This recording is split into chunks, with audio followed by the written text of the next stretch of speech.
येते. पण मी एक आबासाहेब विनंती केलेली आहे की आबा तुम्ही जसं कारखान्याचा तुम्ही आज सभासद आहात, तुम्ही कारखाना तयार केलेला आहे, तुम्ही चेअरमन आहात, पण मला एक सांगायचं आहे, अशी एक प्रसंग येणार आहे ज्या वेळा तुमच्याकडे आमच्या इथून ऊस जाईल, मी सांगतोय तुम्ही लक्षात ठेवा, ज्या वेळेला इथून तुमच्याकडे आमचा ऊस जाईल, तो ऊसाची स्लिप जाईल, बघितल्यानंतर जर स्लिप जर तुमच्या कारखान्याची असेल त्या ड्रायव्हरला मार खावा लागतोय. ही वस्तुस्थिती आहे, ही वस्तुस्थिती आहे. म्हणून मला एक सांगायचं आहे, ज्या वेळा इथनं तुमच्याकडे आमच्या इथनं ट्रॅक्टर जातील त्यावेळेला त्या ट्रॅक्टरचं संरक्षण करायचं काम तुम्ही जबाबदारी घ्यावी लागेल. दुसरी गोष्ट, तुमच्या कारखान्यात जेवढं गळीत करता येईल तेवढं तुम्ही गळीत करा. जर कमीच पडलं तर तुम्हाला दुसरा कुठला तरी कारखाना तुम्ही हँडल करून घ्या आणि इथला ऊसाचं एकही टिपरू ठेवू नका. कारण आम्ही आज टार्गेट आहोत, आमचा ऊस हा राहतो. गावकऱ्यांचा माझ्यावर किती अन्याय झाला ही मला माहिती आहे. मी 3 वर्ष लगातार दादासनी हे केलं आणि त्यावेळेला मी भरपूर मताने दादाला हे केलं होतं, पण दादे मला शरकट केला गेला तरी मी काय दबसलो नाही. मी शेवटी कोर्टात त्याचा निकाल आणला, माझ्यासारखा निकाल बी लागला, पण आणल्याला मी दबलो नाही. तर मला एकच सांगायचं आहे, पुढचा कुणी कोणाला दबून मतदान करू नका. स्वखुशाल एक मिनिट तर मोकळ्यापणानं मतदान करा, दबावाखाली करू नका. ज्या वेळेला प्रतापगडाचा रणसंग्राम होता त्यावेळेला अफजल खान वाईपर्यंत गेला, शिवाजी महाराज होतं, पण फरमान काढलं की जो माझ्याकडे येईल त्याला मानधन दिलं जाईल, त्याला वतनदारी दिली जाईल, आणि जो शिवाजीकडे जाईल त्याचं कत्तल केलं जाईल. तसं तुम्ही आपण क्षत्रिय आहोत, शिवाजी महाराजांचे मावळे आहोत, कुणाच्या ह्याला दबू नका, बिंदास लटपटू नका, बिंदास मोकळ्या मनानं मतदान करा. आता विकासाचा प्रश्न आहे, विकास हा 30 वर्षात कधी झाला रस्ता संपूर्ण आहे, तसं झाला आमचा अल्कात्र रस्ता अजूनपर्यंत पूर्ण केला नाही. सुलतानपूर दारपड रस्ता अजूनपर्यंत झाला, आता त्याला डोळे उघडले, आता मोरून पडायला लागलाय. आता पाय आलेले लटपटा झाले पाय, आता मोरून पडतोय. मग ही डोळे पुसायचं काम चालू झालेलं आहे. तरी मला सांगायचं, मी टीका कोणावर करत नाही, एका मोकळ्या मनानं तुम्ही मतदान करा, एवढंच माझं तो सांगायचं. आणि जास्तीत जास्त मत आपल्या गावात मतदान झालं पाहिजे. तुतारीवाली बटन दाबून जास्तीत जास्त मतांना आपण निवडून देऊ आणि विधानसभेत पाठवायचं आहे. आणि आम्हाला पूर्ण द्यावं हे तर विनंती करतो. आणि टार्गेट आहोत, आम्हाला करू एवढं धन्यवाद. यानंतर आपल्या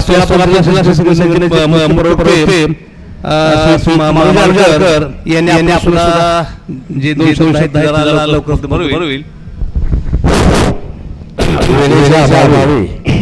आपण आपल्या गावामध्ये महाविकास आघाडीचे अधिकृत या मतदारसंघाचे उमेदवार आहेत, त्या उमेदवाराचं आगमन झालेलं आहे.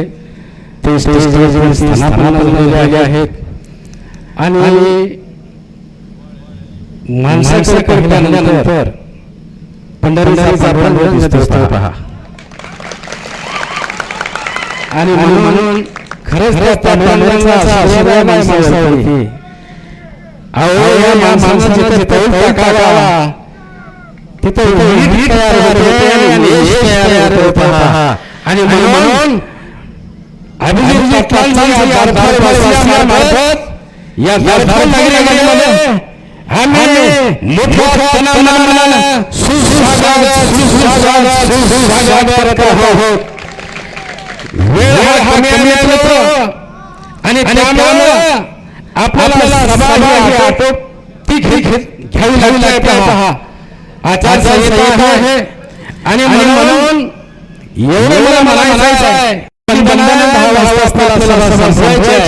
आणि म्हणून स्टेजवरती सन्माननीय विराजमान असणारे त्यांचं स्वागत करतो. आणि मतदार बांधव आहेत त्यांचं मनापासून स्वागत करतो. आणि आभार व्यक्त करतो आणि एवढंच म्हणतो वेळ नाही आपल्याला आणि एकच वाक्य देतो एक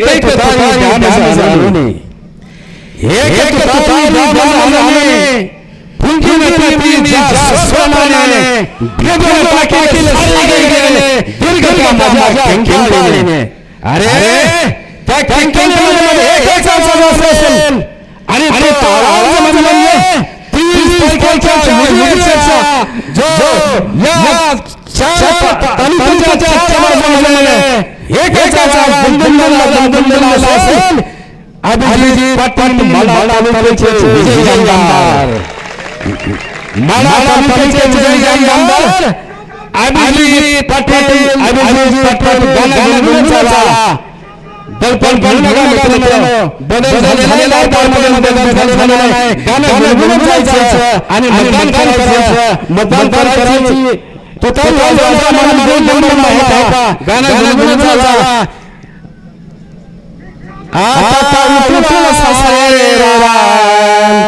अगदी गाणं घ्यायचं नाही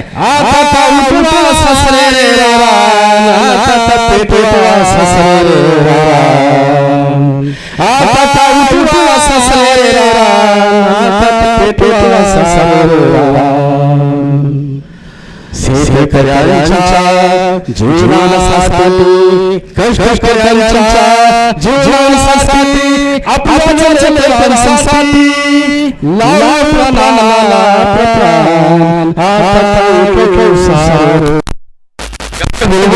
मतदान करा. धन्यवाद.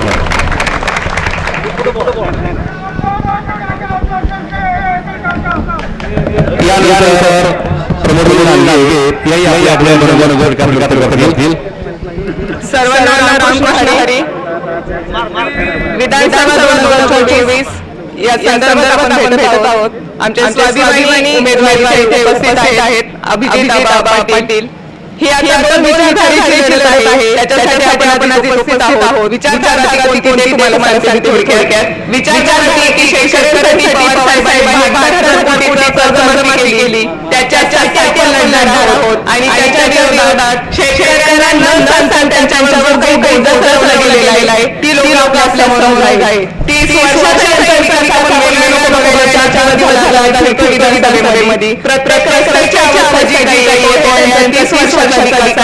त्याच्या संदर्भात आवाज वाचवायचा आहे. काय झाली प्रत्येक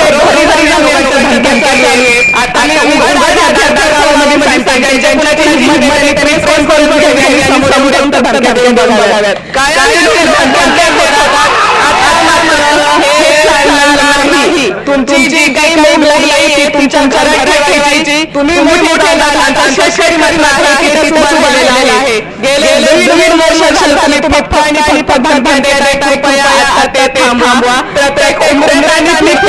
प्रत्येकाची जी काही सूचना आहे ऐकून घेतोय. आता फक्त तुम्हाला आमचं पालकच करावं लागणार आहे. आम्हाला जो काय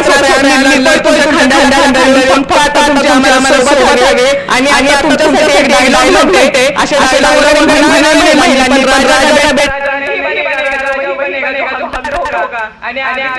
पाटील यांच्यासाठी दोन आपला नंबर आहे. तो नंबर पाटील यांना मतदान करा. इथल्या माझ्या करते एक महिला म्हणून आपल्या घरात प्रत्येक महिला आणि प्रत्येक सगळ्यांना जाऊ द्या आणि प्रत्येकीला सांगा कशासाठी. बऱ्याच महिला बहीण चालू केलेली लाडकी बहीण आपल्याला दाखवलेलं फक्त गाजर आहे ते काही महिने चालणार आहे. यांनी जर खरंच त्यांची मत असेल तर यांच्या मुलाबाळांचं पूर्ण शिक्षण करावं तर मी यांना मानल. आणि नाही का तर या बहिणी स्वतःच्या नावावर यांना महिला म्हणून पैसे आणि महिला बरोबर पैसे घ्या. 30 वर्ष यांनी आपल्याला आपल्याला पैसे देत नाहीये.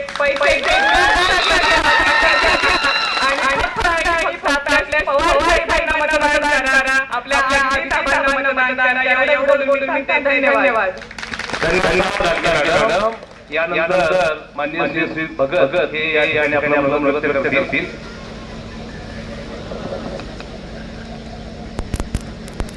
महाराष्ट्राची कुलस्वामिनी महाराष्ट्राचा दैवत राजे छत्रपती शिक्षणाची ही संकल्पना ज्यांनी सत्याहत्तर सावित्रीबाई फुले एका हातात स्वराज्याच्या तळतळत तलवार सगळी धर्माची ठेवणारी माझी अहिल्याबाई होळकर आणि ज्यांनी माध्यमातून आपल्या साठे आणि या भारतभूमीवर सगळ्या जाती धर्माला एका ठिकाणी बसवण्याची किमया केली राज्यघटना लिहिणारे माननीय डॉ. बाबासाहेब आंबेडकर. मी माझी आणि माझ्या बाबाच्या ह्या गावची प्रचंड मैत्री. मी म्हणजे सूर्यकांत भगत यांचा मुलगा ज्यांनी सोलापूर जिल्ह्याच्या कानाकोपऱ्यात शिवसेनेची पताका फडकवली. त्या भव्य पताकाचा सेवक म्हणून माझ्या बापाला ओळखलं जातं. काका कशवी आणि 927 शाखा या सोलापूर जिल्ह्याच्या कानाकोपऱ्यात उभा केल्या झेंडा घेऊन हिंदू हृदय सम्राटांची शिवसेना उभा करण्याचं काम आणि सीनामाळ संघर्ष समितीचा मोर्चा पहिल्यांदा विनायक कुवाळे काढला. मला एवढं सांगायचं पंढरपूरची चंद्रभागा आज सीनामाईला भेटायला आलेली आहे. पांडुरंगांनी सांगितलं आबाला की बाबा तिकडे जा. स्वराज्याच्या मार्गाला अत्याचार नाही होय. दहशतीचं राजकारण मागवलं जातं. गुलामीची मानसिकता बोलली जाते. मला एवढं सांगायचं तुमच्या हातावर ठेवू नका पैशाचं. तो तुमचा हात खाचा जाईल. तुमचे हात उडवू नका. ही स्वराज्याची भगवंताची दौलत बळकट त्यागाचं प्रतीक आहे. गुलामीच्या मानसिकतेला राज्याची सोडवणारा छत्रपती राजा आणि त्या माती तुम्ही मला वाटतं की या धर्माला तरुण गुलाम होय. भीती कुणाला? अरे जय ज्याच्या लेकराला त्याच्या चरणाशिवाय नाही. ज्याच्या मामाचे कुंकुम पुसलं जातं त्या कुंकुमावर सुद्धा स्वाभिमान नाही. आणि त्या सन्मान तुम्ही देता. मला लाज वाटते मित्रांनो. माझा बाप या मातीतून गेलाय. तुम्हाला सांगायचं दारफळच्या या नगरीला, इथल्या प्राण्यांना सांगायचं, इथल्या फुलांना सांगायचं, इथल्या पक्ष्यांना सांगायचं की ही क्रांतीचे बीजी माझं हे रक्त आहे ना, हे छत्रपतीचं आहे. आणि इथली माती आहे ना, ही स्वराज्याच्या मावळ्याने रक्त सांडून उभा केलेली आहे. कुणाची गुलामगिरी करण्यासाठी नाही.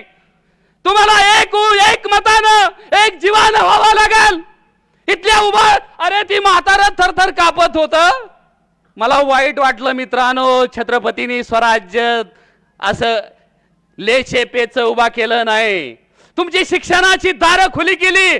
सावित्रीने शिक्षण तुम्हाला याच्यासाठी दिलं नाही खाली मान घालून जग. अरे ज्या आईनं तुला छातीला पाजलं त्या आईच्या दुधाचा अपमान करू नको. ही मला दारफळच्या नगरीतल्या जनतेला सांगायचंय. तुम्हाला स्वाभिमानानं जगायचंय. हे स्वराज्य कशासाठी आहे? ही सत्ता कशासाठी आहे? आणि ही आमदारकी कशासाठी आहे मित्रांनो? संसाराच्या कल्याणासाठी. स्वराज्याची सगळी पदं असतात. समाजाच्या शेवटच्या टोकापर्यंत विकासाचं राजकारण नेणारं राजकारण झालं पाहिजे मित्रांनो. या गावात सांगता शिक्षणाचा दर्जा आहे. या गावातले अधिकारी आहेत. या गावातला माझा मित्र टायगर उबाळेंनी सांगितलं की या माझ्या मातीमध्ये संघर्ष करण्याची बीज पेरलेली आहेत. आणि तिथल्या मातीला भीती दावण्याचं काम कोण 30 वर्षाचा माजलेलं साम्राज्य करत असेल तर हे माजलेलं साम्राज्य येणाऱ्या 20 तारखेला तुम्हाला उकडून फेकून द्यावं लागेल. कारण तुम्ही काबाड कष्ट करता. अरे काबाड कष्ट करून तुम्ही जगता, स्वतःच्या लेकराला प्रपंचाला आयुष्य वेचून टाकता आणि त्या आयुष्य वेचणाऱ्या प्रपंचातला बाप थकून येतो आणि त्याला वाटतं की माझा आता पोरग दहशतीत आहे, तर तो बाप घरात आत्महत्या केल्याशिवाय राहणार नाही. मित्रांनो, ज्या आईला वाटतं की मी या स्वराज्याच्या भूमीवर आहे आणि माझ्या लेकर माझ्या छातीला पेलय आणि दूध पिलेलं सुद्धा लेकरू कुणाच्या तर राज्यकर्त्याच्या सत्तेच्या लोभापायी, सत्तेच्या दहशतीमध्ये माजलेल्या रेड्यासमोर जर झुकत असेल, तर ते माजलेले रेडे तुम्हाला येणाऱ्या 20 तारखेला तुळजाभवानीच्या मातेच्या उंबऱ्यावर तुम्हाला कापावा लागेल. एवढंच मला तुम्हाला सांगायचं आहे. वेळ कमी आहे मित्रांनो. मला तुम्हाला सांगायचं की या स्वराज्याची संकल्पना कशासाठी आहे. ह्या महाराष्ट्राच्या भूमीमधून सर्वसामान्यांच्या हिताचं रक्षण. पद कशासाठी आहेत. पद तर स्वार्थासाठी नाहीत मित्रांनो. पद काय वैभव उभा करण्यासाठी नाही. पद काय तुमची लालून सांगून पण करण्यासाठी नाही, तर तुमच्या हक्काचं रक्षण करण्यासाठी या आमदारकीची पद असतात. तुमच्या हिताचं रक्षण झालं पाहिजे, तुमच्या गावाचं रक्षण झालं पाहिजे, तुमच्या घराचं रक्षण झालं पाहिजे. गावगडा कशाला म्हणतात मित्रांनो. मला सांगायचंय तुम्हाला, गावाला सगळ्यात किती जरी मोठं साम्राज्य असलं तरी माझ्या गावात त्या साम्राज्याला दहशत असली पाहिजे. गावगाडा जे करल तो राव करत नाही मित्रांनो. गावाची ताकद तुम्ही ओळखा. तुमच्या डोक्यावरची टोपी आहे ना, तुम्हाला त्या सावित्रीच्या शिक्षणाचा दर्जा आहे. तुमच्या त्या टोपीला हात लावू नका. तुमची दहशत ही माजलेली दहशत येणाऱ्या 20 तारखेला या दारफळच्या नगरीतून एक तरी मत बबनदादाच्या विरोधात जाऊन पडेल, तरच मला वाटेल की या दारफळच्या नगरीत क्रांतीची भूमी आहे, क्रांतीचा विचार आहे, ही संकल्पना मांडणारी भूमी आहे. मला तुम्हाला एवढंच सांगायचंय, जाता जाता येणाऱ्या 20 तारखेला तुमचं अनमोल मत, स्वराज्याची ही महाविकास आघाडी, विकासाची तुतारी, तुमच्या स्वप्नांची तुतारी, ही भरारी आणि छत्रपतीचा सन्मान करणारी तुतारी. छत्रपती राजांना बी वाटतं की ज्या स्वागताने, ज्या तुतारीनं माझं स्वराज्य उभा राहिलं, त्या तुतारीच्या स्वागताला माझ्या राज्याभिषेकाला जी तुतारी वाजली, त्या तुतारीचा सन्मान महाराष्ट्राच्या कानाकोपऱ्यातला माझा आज मावळा डोक्यावरून घेऊन मिरवतोय आणि त्या तुतारीचा सन्मान येणाऱ्या 20 तारखेला या दारफळमध्ये होईल, एवढीच अपेक्षा बाळगतो. धन्यवाद. जय हिंद, जय महाराष्ट्र. यानंतर शेवटचं या ठिकाणी भाषण होईल ते म्हणजे या 245 माढा विधानसभा मतदारसंघातले उमेदवार अभिजित पाटील हे आपल्याला या ठिकाणी संबोधित करतील. रामकृष्ण हरी. रामकृष्ण हरी. ग्रामदैवत शंभू महादेवास खंडेरायास नतमस्तक होतो. 245 माढा विधानसभा सार्वत्रिक निवडणुकीच्या प्रचाराच्या निमित्तानं उपस्थित असलेले आमचे सर्वांचे मार्गदर्शक रामकाका मस्के, ज्यांनी आता दमदार असं तुफान भाषण केलं, त्यांचे सहकारी शिवसेनेचे नेते विजयजी भगत सर, परमेश्वरजी आतकरे, पांडुरंगजी बारबोले, सागरजी शिंदे, मोहनजी बारबोले, आमचे सहकारी अभयसिंह साठे, नानासाहेबजी साळुंके पाटील, तुषारजी बारबोले, अमरजी मुकणे, मोहनजी चव्हाण, मालोजी अडकर, नागनाथजी जाधव, लक्ष्मणजी बारबोले, गोपीनाथजी बारबोले, सचिन पवार, संजयजी काळे, नवनाथजी उबाळे, बाळासाहेबजी उबाळे, रुपेशजी अडकर, महिला आघाडीच्या नेत्या प्रमोदिनी ताई लांडगे, रत्नप्रभाताई जगदाळे, भक्तिताई पाटेकर, मोहिनीताई कोल्हे व उपस्थित असलेले विचारपीठावरती सर्व वडीलधारी ज्येष्ठ, समोर बसलेले सर्व मतदार राजा, वडीलधारी तरुण सहकारी, पत्रकार बंधू आणि लांबून ऐकणारे, मला मत टाकणारे सर्व मतदार,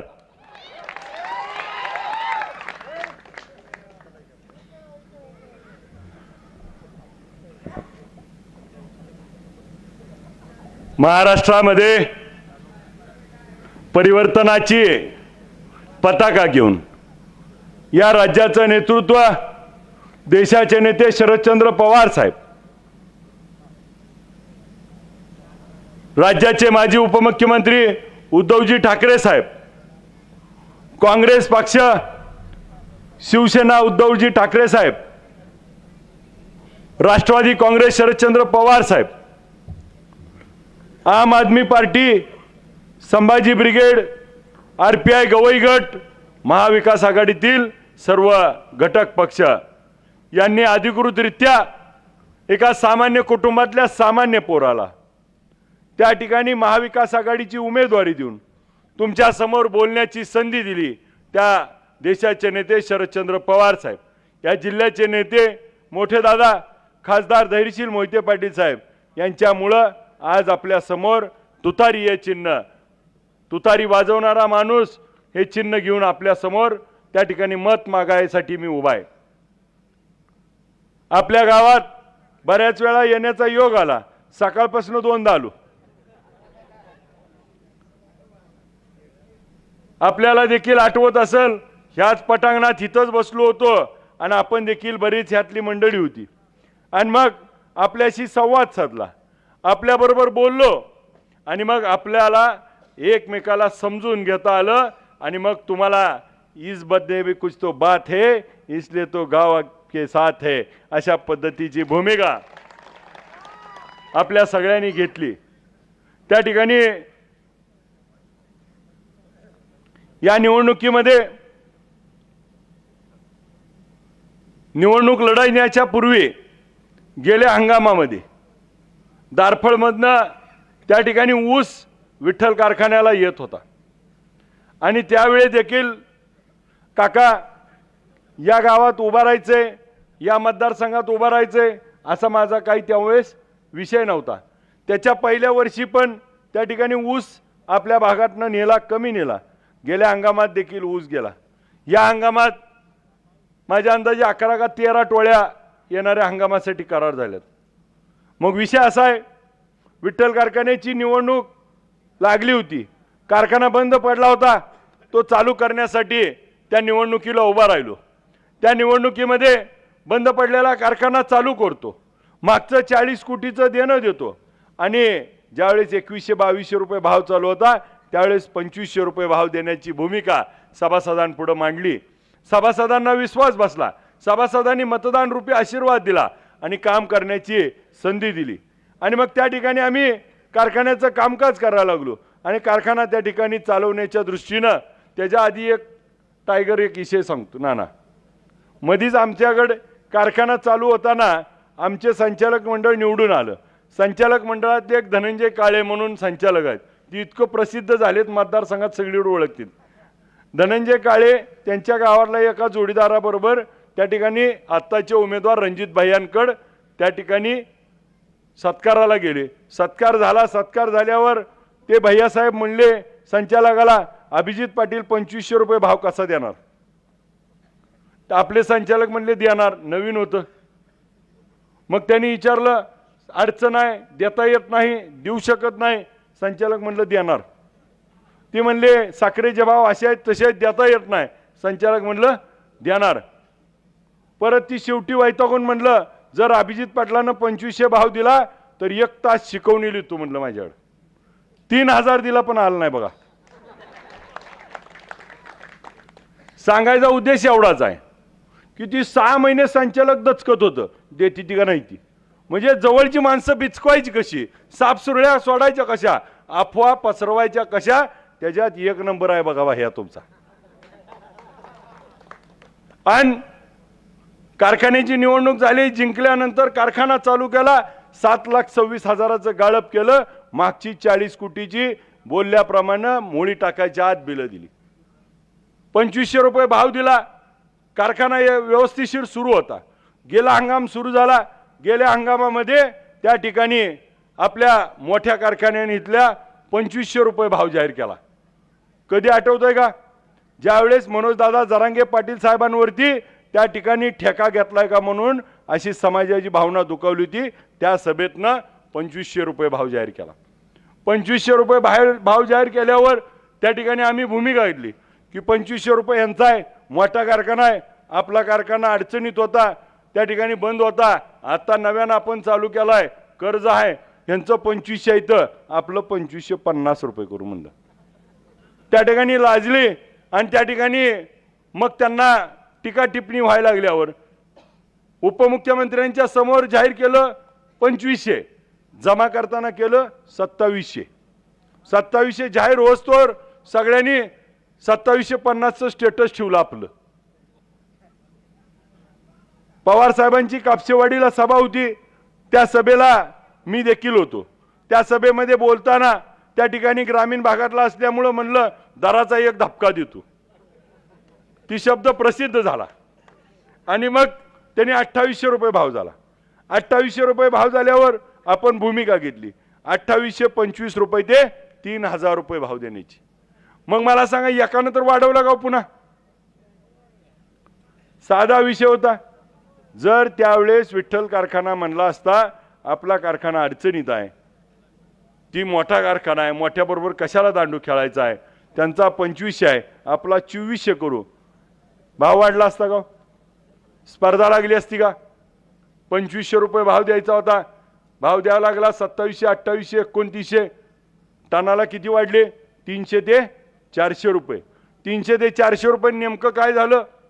300 ते 400 रुपयेनं या सोलापूर जिल्ह्यामध्ये, सोलापूर विभागामध्ये 212 लाख टन ऊसाचं गाळप झालं. 212 लाख टनाला गुणुले त्या ठिकाणी 300 रुपये करा, 636 कोटी रुपये शेतकऱ्याला आगाव मिळाले. 400 रुपये हिशोब केला तर त्या ठिकाणी 825 कोटी रुपये जादाचे मिळाले. ह्यांचा हिशोब करू, ह्यांच्या कारखान्यानं 25 लाख गाळप केलं, खाजगी मिळून 40 लाख केलं. 25 लाखाला ह्यांना 300 रुपयानं किती झालं? 75 कोटी रुपये. 400 किती झालं? 100 कोटी रुपये. कुणाला मिळलो? कुणाला जाणार होतं? म्हणून मला शिवाय देते ती. मी काय ह्यांचा बांध रेटलाय का? मला काय शिवाय देते? ह्यांचं 100 कोटी घालवलं. मग मिळालं कोणाला? माढा तालुक्यातल्या. मला निवडून कोणी दिलं? विठ्ठलला. मी पैसे कोणाला मिळवून द्यायला लागलोय? माझं काय चुकतंय का? मग ह्यांच्या का पोटात दुखतंय? माझा साधा विषय. बरं, गेल्या वर्षी भावाचं झालं, यंदा म्हणलं आपण जरा सगळ्याच्या आधी करू म्हणून 3500 रुपये म्हणलो. 3500 म्हणलो की काय काय तर शास्त्रज्ञ, अर्थशास्त्रज्ञ चालू झाले, सांगायला लागले ऊसाचं परवडत नाही, साखरेचा भाव एवढा आहे, असं तेवढा आहे, तसं तेवढा आहे, परवडतच नाही म्हणायला लागली. मग मी खोलून सांगितलं कसं परवडतं. मग म्हणली 1 रुपया देतो. आता कसं परवडायला लागलो? परवडत नव्हतं का नाही? आता कसं परवडायला लागलं? मग मी म्हणलं तुम्ही 1 रुपया म्हणलं, मी म्हणलं 2 रुपये देतो. आता बोलायची गपचाळी झाली का नाही? बोलूया पुढं कोण? मला सांगायचा उद्देश हे आहे की पुढं नवीन त्यांनी एक पान काढलं, म्हणली इट्टल कारखान्यावर 34 कोटी तोटा आहे म्हणली आणि आमच्या कारखान्यावर 90 कोटी नफा आहे. बरं म्हणलं, आता कोण कुणाची घालवायला लागले तीच कळना. बरं, 40 कोटी मागचं देणं दिलं तर त्याचा कॅरी फॉरवर्ड लॉस होता तो. बरं, ती बी असू द्या. तोट्यातला कारखाना 3500 देतोय आणि 90 कोटी नफ्यातला म्हणतोय देता येत नाही. आता कोण कोणाची घालवतोय? मला वाटलं होतं आपण 3500 म्हणल्यावर आमचा 90 कोटी नफा आहे, आम्ही 4000 देतो म्हणली हो.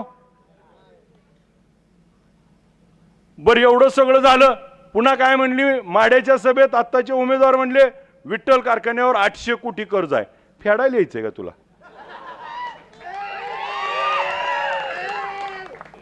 मला कळतच नाही निवडणूक कशाची आहे? बोलते ती कशावर? काय संबंध आहे का? मी त्यांना आपल्या या निमित्तानं बऱ्याच ठिकाणी सांगितलं, कारखान्याला ऊस नेणं, ऊसाला भाव देणं, काटा न हाणता ऊस नेणं, हे कारखान्याच्या चेअरमनचं काम आहे. आमदाराचं काम काय ते बोला. मगाशी भाषणात सांगितलं मी 3 वर्ष लढून सभासद झालो, त्या ठिकाणी सभासद रद्द केलं, ऊसासाठी आपदा केली. मी आपल्याला या निमित्तानं जाहीररित्या सांगतो की 8,000चा कारखाना 14,000 टनावरती नेलाय इकडं उभा राहायचं म्हणल्यावर. त्यामुळे ऊसाला कुणी भिवू नका. आता 11 का 13 टोळ्या तुमच्यातले करार आहेत, तुमच्यातला ऊस जायचा काय विषय राहील का? शेवटचं टिपरू जाईपर्यंत विठ्ठल बंद होऊ देत नाही. आणि तुम्हाला सगळ्याला सभासद करून घेतो, सभासद करून मताचा अधिकार देखील तुम्हाला देतो. आपलं नातं कायमचं त्या ठिकाणी ऋणानुबंधाचं करू. मला या निमित्तानं त्यांना सांगायचंय की निवडणूक कशाची आहे? विधानसभेची. तुम्ही बोला फक्त विधानसभेवरती. विधानसभेमध्ये माझा त्यांना प्रश्न आहे की मनोजदादा जरांगे पाटील साहेब त्या ठिकाणी उपोषणाला बसले होते, सनदशील मार्गाने त्या ठिकाणी उपोषण करत होते. मग उपोषण करत असताना तुम्ही त्यांच्यावरती ठेका घेतलाय म्हणून का टीका केली आणि समाजाच्या भावना का दुखावल्या? ह्या प्रश्नाचं उत्तर तुम्ही पहिल्यांदा दिलं पाहिजे. माझ्या समाज बांधवाच्या का तुम्ही भावना दुखावल्या? आज तुम्हाला त्याच्यावरती बोलायचा अधिकार होता का? मनोजदादा तुम्हाला काय बोलले होते का? तरी देखील कारण नसताना तुम्ही का बोलला ह्याच्या प्रश्नाचं उत्तर द्या आणि मगच मत मागायला दारात या. माझा उमेदवाराला दुसरा प्रश्न आहे. उमेदवारांनी त्या ठिकाणी पंढरपूरच्या सभेला दादांच्या 50,000 रुपये देऊन समाजाला पैशात किंमत केली. त्या ठिकाणी समाजाला ते पटलं का? समाजानं काय केलं? रुपया 2 रुपये फोन पे केलं का नाही? सगळ्यांनी पाठवलं. 2 रुपये पाठवलं, एकानं 6 पाठवलं होतं. माझा त्यांना सवाल आहे, दारफळमध्ये सभेला येताना तुम्ही तुमच्या फोन पे वरती 1 रुपया 2 रुपयानं किती रुपये आले त्याचं स्टेटमेंट आधी जाहीर करा. 50,000 रुपये देऊन तुम्ही 1 लाख 2 लाख 5 लाख किती घेतलं घेण्याचा अधिकार आहे का? त्या पैशातनं काय केलं? मोज मस्ती केली का निवडणूक लढताय? समाजाचे पैसे वापरायचा तुम्हाला अधिकार आहे का? माझा आपल्याला सवाल आहे.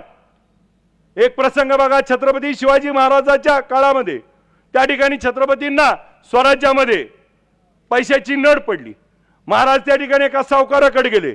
सावकाराकडे गेल्यावर सावकाराला म्हणले मला काही कर्ज पाहिजे. कर्ज देतो म्हणला, परंतु महाराज घाण काय ठेवणार? महाराजांनी एक गवताची काडी उचलली आणि त्या सावकाराला दिली आणि कर्ज घेतलं. कर्ज घेतलं आणि काही दिवसांनी कर्ज फेडलं. कर्ज फेडल्यावर महाराज ती गवताची काडी आणायला गेले. त्यावेळेस तो सावकार म्हणला, महाराज एवढ्या गवताच्या काडीसाठी तुम्ही का आला? त्यावेळेस महाराज कडाडले आणि म्हणले माझ्या स्वराज्यातली गवताची काडी देखील कुणापाशी घाण राहता कामा नये. या विचाराचा राजा माझ्या महाराष्ट्रात घडला. आणि मग तुम्हाला या विचारावरती तुम्ही चालताय का? तुमची कसली औलाद आहे ते देखील सांगायला पाहिजे की त्या ठिकाणी तुम्ही समाजाचे पैसे खाताय आणि तोंड गप गिळून बसताय. तुम्हाला याचं उत्तर दिल्याशिवाय मत मागायचा अधिकार नाही. मी ह्या मताचा आहे. त्या ठिकाणी मराठा समाजाचा आरक्षणाचा विषय असेल, धनगर समाजाचा आरक्षणाचा विषय असेल, त्या ठिकाणी लिंगायत समाजाचा आरक्षणाचा विषय असेल, मुस्लिम समाजाचा आरक्षणाचा विषय, त्या ठिकाणी महादेव कोळी समाजाचा आरक्षणाचा विषय, हे सगळे आरक्षणाचे विषय सरकार झुंजवत ठेवत आहे आणि त्या ठिकाणी कुणालाच काय देत नाही. राज्यात आणि केंद्रात तुमचं सरकार होतं, तुम्ही का त्या ठिकाणी ह्या भूमिका घेतल्या नाहीत? मी आपल्याला या साक्षीनं हा शब्द देतो, या आरक्षणावरती निवडून आपण त्या ठिकाणी 20 तारखेला तुतारी या चिन्हापुढील बटन दाबून निवडून दिल्यानंतर पहिलं भाषण आरक्षणासाठी करेल हा शब्द आपल्याला त्या ठिकाणी देतो. आणि आरक्षणाच्या लढ्यामध्ये तुमच्या सगळ्याच्या सोबत खांद्याला खांदा लावून त्या ठिकाणी विधानसभेमध्ये आपला आवाज म्हणून त्या ठिकाणी बोलेल, एवढा या निमित्ताने सगळ्या समाजाला त्या ठिकाणी शब्द देतो. माझी आपल्याला या निमित्ताने भूमिका आहे की आपण आपली भूमिका स्पष्ट करावी. त्या ठिकाणी त्यांच्या माझ्यात फरक काय बघा. मी बोललो 3500 रुपये देतो, लोकाला बरं वाटायला लागलं, लोकांच्या मनात गेलं. ह्यांनी म्हणली 1 रुपया, डोक्यात शिरलं का नाही? मला काय गावात 3500 झालं, म्हणून बेमळ्याला तिकडं वडुलीला 2-4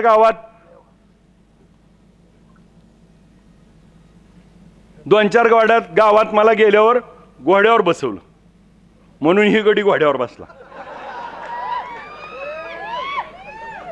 आता मी केलं, मला सभा त्या लोकांनी बोलवलं केलं, क्षण घोडं बोलवून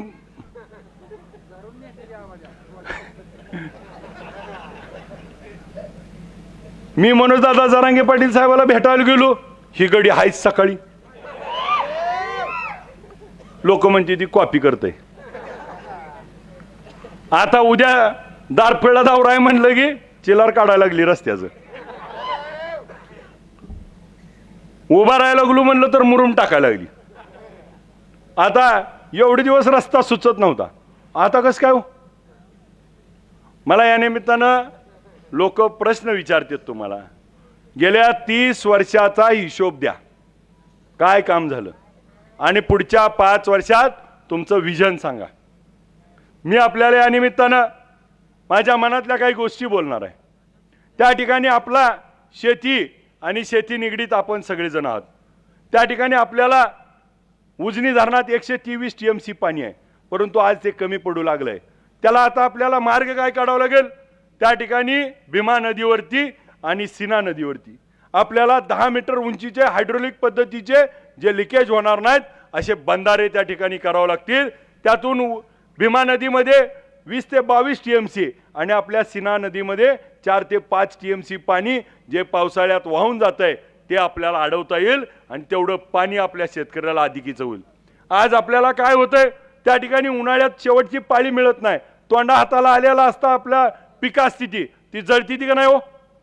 त्यावेळी आपल्याला खरी गरज असती, त्यासाठी आपल्याला आता साठवण क्षमता वाढवावी लागणार आहे आणि याच्यासाठी आपल्याला सरकारच्या दरबारामध्ये दाद मागावं लागणार आहे. उद्याच्या निवडणुकीमध्ये महाराष्ट्रात परिवर्तन होणार आहे. शरदचंद्र पवार साहेबांच्या विचाराचं महाविकास आघाडीचं सरकार येणार आहे आणि म्हणून माड्याचा आमदार देखील महाविकास आघाडीचा असेल तर त्या ठिकाणी काम आपल्याला त्या ठिकाणी चोख पद्धतीने करतो. या निमित्तानं आपल्याला पाण्याचं नियोजन करावं लागणार आहे. त्याचबरोबर आपल्या भागाचा जो रस्त्याचा प्रश्न आहे, रस्त्याच्या बाबतीत मी आपल्याला एवढंच सांगतो, त्यांनी काय केलं कसं केलं ह्याच्यापेक्षा उद्या 20 तारखेला तुतारी वाजवणाऱ्या माणसाच्या समोरचं बटन दाबून निवडून द्या. 2 वर्षात तालुक्यातले सगळे रस्ते डांबरी चकचकीत करून दाखवतो. या निवडणुकीमध्ये मुख्य प्रश्न आपले घेतले पाहिजे. मुख्य आपल्या भागाचा शिक्षणाचा प्रश्न आहे. आपलं गाव प्रगत आहे, आपल्या गावामध्ये अधिकारी आहेत, आपल्या गावाला त्या ठिकाणी वेगळी परंपरा आहे, आपल्या गावाला त्या ठिकाणी शिक्षणाचं माहेरघर मानलं जातं. मग आपल्या लोकांना आज शिकायसाठी कुठं जावं लागतंय तर आपला तालुका सोडून बाहेर जावं लागतंय. आपल्या इथं इंजिनिअरिंग कॉलेज आहे का? आपल्या इथं मेडिकल कॉलेज आहे का? आपल्या इथं ॲग्री कॉलेज आहे का? आज आपल्या इथं डिप्लोमा कॉलेज आहे का? आज ह्या कोणत्याही गोष्टी गेल्या 30 वर्षात करता आल्या नाहीत. उद्याच्या काळात आपल्याला शैक्षणिक हब उभा करावा लागेल. याबरोबर आपल्याला माड्याचा पॅटर्न एक नवा तयार करावा लागेल आणि आपल्या इथं MPSC UPSC पोलीस भरतीपासून सगळी त्या ठिकाणी केंद्र त्या ठिकाणी आपल्याला माड्यामध्ये आणावं लागतील आणि मग माड्यामध्ये माड्याची जमीन माड्याचं पाणी त्या ठिकाणी शाश्वत आहे. ह्या स्टोरीवरती त्या ठिकाणी पुढच्या काळामध्ये आपल्याला त्या लोक ब्रँड म्हणून बघतील. आपल्याला लातूरचा एक पॅटर्न माहिती आहे. लातूर पॅटर्नमध्ये एक फक्त त्या ठिकाणी मोठेगावकर सरनी त्या ठिकाणी जी आणि नेटचे क्लासेस चालू केले. आज लातूरमध्ये 1.5 लाख विद्यार्थी महाराष्ट्रभरातून त्या ठिकाणी देतात. आपल्या माड्यामध्ये त्या ठिकाणी शैक्षणिक हब जर चालू झालं, अधिकाऱ्याचं गाव म्हणून त्या ठिकाणी आपल्याला प्रसिद्ध आहे, ते जर उद्याच्या काळामध्ये आपल्या तालुक्यामध्ये सगळे मिळून 500 पेक्षा जास्त अधिकारी मोठे आहेत, त्यांनी सगळ्यांनी सहकार्य केलं आणि त्या ठिकाणी 25 एकर जमिनीवरती आपल्याला लागणारं ग्राउंड असेल, प्रॅक्टिसचं त्या ठिकाणी आपल्याला लायब्ररी असेल, स्टडी रूम असेल, हॉस्टेल असेल, तिथं लागणारे स्टडी रूम बरोबर आपल्याला लेक्चर हॉल आणि चांगली अशी आपल्याला सुसज्ज असं वाचनालय, लायब्ररी आणि या सगळ्या सोयीसुविधा केल्या तर आपल्या तालुक्यातलीच नव्हे, जिल्ह्यातलीच नव्हे, राज्यातली पोरं येऊन ह्या तालुक्यामध्ये माडा पॅटर्नच्या खाली शिकला जातील. हा पॅटर्न पुढच्या काळात आपल्याला करायचा आहे. म्हणून उद्याचं 20 तारखेचं तुतारी वाजवणाऱ्या माणसाच्या पुढचं बटन दाबायचे. आपल्याला आपल्या माडा तालुक्यामध्ये आज गेल्यानंतर तुम्ही मला सांगा, आज डायलिसिस होतंय का? MRI होतंय का? CT स्कॅन होतंय का? साधी सोनोग्राफी होत नाही, एखाद्याला अटॅक आला तर त्याला एंजिओग्राफी एंजिओप्लास्टी होत नाही. आरोग्याच्या बोजवारा उठलाय. आरोग्याच्या बाबतीमध्ये आपल्याला पुढच्या काळामध्ये शाश्वत काम करावं लागणार आहे. आज माढा शहराचा विचार करा. माढा शहराची परिस्थिती काय? एस टी स्टँडवर चिलार उगवली. हाच आहे का 30 वर्षाचा विकास? माढ्याला गेल्या 1 वर्षामध्ये 31 दिवस पाणी आलंय. या निवडणुकीत आमदार आणि आमदाराचा मुलगा आणि त्या ठिकाणी नगराध्यक्ष देखील उभा आहेत. मग गेल्या 1 वर्षात 365 दिवसात फक्त 31 वेळा पाणी आलं. 365 दिवसांमध्ये 10 दिवसाला एकदा पाणी. आणि या महाराष्ट्रातलं सगळ्यात मोठं उजनी धरण हे माढा तालुक्यात असताना धरण उशाला आहे आणि माढा शहर मात्र पाण्यापासून त्या ठिकाणी कोरड घशाला आहे. अशा पद्धतीचा जर विकास असेल तर आपल्याला पाणी असेल, रस्ता असेल, शिक्षण असेल, आरोग्य असेल, याचबरोबर रोजगार निर्मिती करण्यासाठी आपल्याला माढ्याच्या जवळ MIDCच्या माध्यमातून रोजगार निर्मिती करावं लागेल. मोडलीमधली MIDC त्या ठिकाणी चालू करावं लागेल. करकमच्या तिथं मेंढापूरला एक MIDC करायची आहे आणि MIDCच्या माध्यमातून सर्वांगीण विकास या तरुणांना त्या ठिकाणी इथं शाश्वत रोजगार निर्मिती करायचं आहे. म्हणून 20 तारखेला आपल्याला तुतारी वाजवणाऱ्या माणसाच्या पुढचं चिन्ह बटन दाबून निवडून द्यायचं आहे. या ठिकाणी मला सांगा, छत्रपती शिवाजी महाराज आपल्या सगळ्याचं आराध्य दैवत आहे की नाही? छत्रपती शिवाजी महाराजांचा एक तरी अश्वारूढ पुतळा माढा मतदारसंघात आहे का? मग कसला विकास झाला हो? आज डॉक्टर बाबासाहेब आंबेडकरांचा पुतळा आहे का? अण्णाभाऊ साठेंचा आहे का? महात्मा ज्योतिबा फुलेंचा आहे का? अहिल्यादेवी होळकरांचा आहे का? शाहू फुले आंबेडकरांचा आहे का? मग मला सांगा नेमका विकास काय झाला? ही स्मारक जर त्या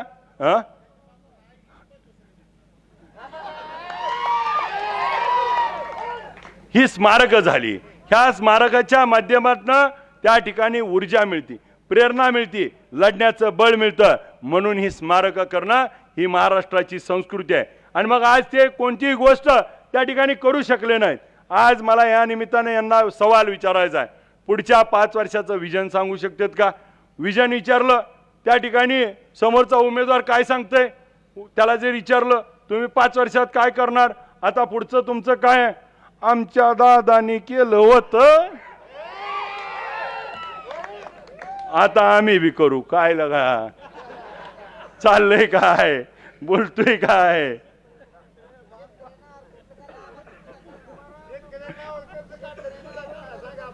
उमेदवारांनी या पद्धतीनं मला त्यांना प्रश्न आहे.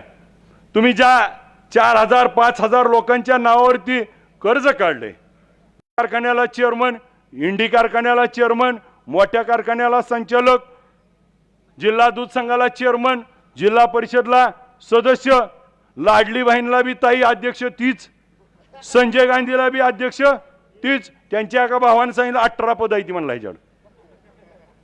त्यांचा धाकटा भाऊ कमला भवानी कारखान्याला चेअरमन, एका बाजूला मराठा समाजाच्या आरक्षणाला विरोध करायचा आणि स्वतः मात्र त्या सर्टिफिकेट घेऊन त्या ठिकाणी ओबीसी मधनं पंचायत समितीला तुम्ही सभापती होता 2.5 वर्ष, ओपन वरती 2.5 वर्ष सभापती. आणि मग तुम्हाला त्या ठिकाणी त्यांचा एक पुतण्या पंचायत समितीला सदस्य, आमदार भाऊ आहे, त्यांचा एक पोरगा निमगाव ग्रामपंचायतला सरपंच, नवीन एखादी स्कीम काढावी बाळू त्यातल्याला बी काहीतरी पद देता येऊ. सगळी पदं घरात. मग सत्तेचं जोपर्यंत केंद्रीकरण असतं तोपर्यंत विकास खुटलेला असतो.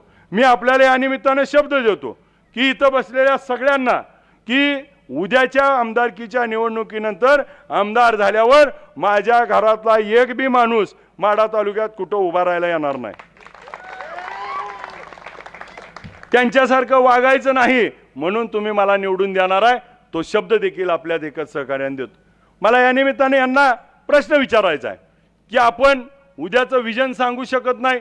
आपण दरावरती आणि त्या ठिकाणी पाण्यावरती बोलून 30 वर्ष लोकांची गेली, परंतु आज शिक्षणावरती, आरोग्यावरती आज कोणत्याही पद्धतीनं बोलता येत नाही. मला माढा शहराचा सर्वांगीण विकास कसा होणार त्याच्याबद्दल तुमच्याकडे प्लॅन नाही. मी आपल्याला सांगतो, माढ्याचा असेल, टेंभुर्णीचा असेल, करकमचा असेल, मोडलीमचा असेल, बस स्थानक अत्याधुनिक आकर्षक पद्धतीनं त्या ठिकाणी करून दाखवतो. त्या ठिकाणी माढ्याच्या रेल्वे स्टेशनला आज रेल्वेला थांबा नाही, त्या ठिकाणी रेल्वेला थांबे घेऊन त्या ठिकाणी रेल्वे स्टेशन देखील अत्याधुनिक करतायत. माढा शहरामध्ये आपल्याला 2000पेक्षा जास्त गाळे काढून शॉपिंग कॉम्प्लेक्स केलं तर त्या ठिकाणी 2000 पोरं उद्योग व्यवसाय करतील, त्याला प्लॅटफॉर्म करून देता येईल. त्या ठिकाणी माढ्यामध्ये आपल्याला नगर परिषदेला 200-300 कोटी रुपये निधी आणला तर त्या माढा शहरातलं सगळं आधुनिक काम त्या ठिकाणी करता येईल. आपल्याला माढा शहरामध्ये असलेली 2014चा बोंगा आठवतोय का? 2014ला यांनी सांगितलं होतं की सूतगिरणी त्या ठिकाणी संदीपान थोरात साहेबांकडनं त्या ठिकाणी सामान्य माणसाच्या SC समाजासाठी असलेली सूतगिरणीची जागा त्या ठिकाणी लंपास केली म्हणून यांच्यावरती फसवणुकीचा गुन्हा दाखल आहे. आणि मग त्याचा बोंगा काही यांना वाजला नाही, परंतु त्या ठिकाणी काय केले, स्वतःचं खाजगी शाळा काढली. कोरोनाच्या काळात शाळेत पोरं येत नव्हती, त्याची बी फी घेतली आणि शिक्षकाला बी ते पगार दिली नाही. बघा, सामान्य माणसाला सुद्धा कळायला लागले कुठं कुठं रबडलंय त्यांनी. आज आपल्याला या निमित्तानं त्यांना माझा सवाल आहे की तुम्ही विजन काय मांडू शकताय का? विजनचं तुमच्याकडे कोणताही आज शब्द नाही, आज तुम्ही कोणत्याही पद्धतीनं मांडत नाही. माढा तालुक्यामध्ये काय होऊ शकतं? माढा तालुक्यामध्ये आपल्याला माढा शहर अद्ययावत करता येईल. माढ्याला येणारा मुख्य प्रवाह आणण्यासाठी माढ्याला आपल्याला काय करावं लागणार आहे तर मुक्ताई पालखी महामार्ग चौपदरीकरण करावं लागणार आहे. रिधोऱ्यावरनं माढा आणि माढ्यावरनं शेटपळ केलं तर माढा शहर मुख्य प्रवाहात येईल. मग आपली रहदारी वाढेल. आपल्याला येताना जर उंदरगावचं फाकट पडलं आणि एखादा पेशंट असला तर काय होतो, त्याला आपल्याला उड्डाण पूल देखील करावं लागणार आहे. आपली परिस्थिती आज दिवस तर सकाळपासून बंदच होतं, 8 वाजल्यापासून. मला सांगा किती अपघात झाली? उड्डाण पूल व्हायला पाहिजे का नाही? मग ह्याची मागणी त्या ठिकाणी टोमॅटो असेल, कांदा असेल, साखर असेल निर्यात होईल आणि आपल्या शेतकऱ्याचा माल परदेशात पोचेल आणि 2 रुपये शेतकऱ्याला जास्त मिळतील आणि 20 ते 25 हजार मुलांना त्या ठिकाणी रोजगार निर्मिती होईल. त्याचबरोबर केळी संशोधन केंद्र आपल्याला त्या ठिकाणी केलं तर केळीचं उत्पादन वाढेल. आपल्या इथं असणारं उजनी धरण जे महाराष्ट्रातलं सगळ्यात मोठं धरण आहे, त्या उजनी धरणाला 600 एकर जमीन सरकारची आहे. त्या 600 एकर जमिनीवरती पर्यटन स्थळ डेव्हलप केलं आणि त्याला जर आपण वेगळ्या पद्धतीनं काम केलं तर त्या ठिकाणी तिथं बोटलिंग गार्डन असेल, लेझर शो असेल, कारंजे असतील, प्राणी संग्रहालय असेल, रिसॉर्ट असतील, हे सगळं जर त्या ठिकाणी झालं तर त्या भागातल्या लोकांना रोजगार निर्मिती होईल.